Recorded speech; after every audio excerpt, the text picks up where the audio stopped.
Mr. Churchill has been indirectly associated with our company for half of the life of our company.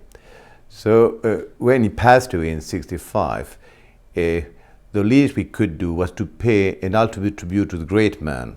And in order to mark our sympathy, we decided in February '65 to put a black border on the labels of our wine to help people to remember the relationship, a connection between Churchill and Pol-Roger.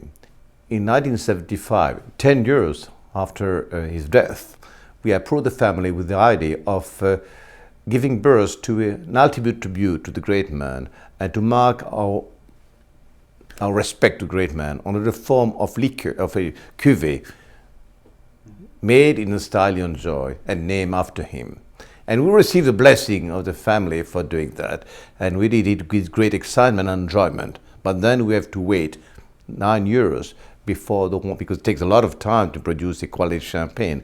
It has to be the best. Churchill used to say, "I've got very simple taste. I'm easily satisfied with the best." And for me, Winston Churchill, the best means the best grapes from the best location, from the best vintage years. And it's only in 1984, 40 years after the D-Day, that we have been launching that Cuvée at Blenheim Palace, where Mr. Churchill was born in 1874. This has been the starting point of that marvelous luxury Cuvée that has been, in fact, described by leading authority as the best prestige Cuvée of the modern times. We start with 75 today, the 98. This is the 11th vintage of Cuvée Winston Churchill, but all have been received very positive when they launch each time, and it's always a wine that reflects the style Mr. Churchill draw with the wine. It's a wine that is robust, full flavor, and relatively matured. It's a wine that is deep, solid, intense, fragrance, and set for a long aging. So when we receive the blessing of the family for creating that Cuvée Winston Churchill, it's quite clear that the idea was to reproduce a style of champagne.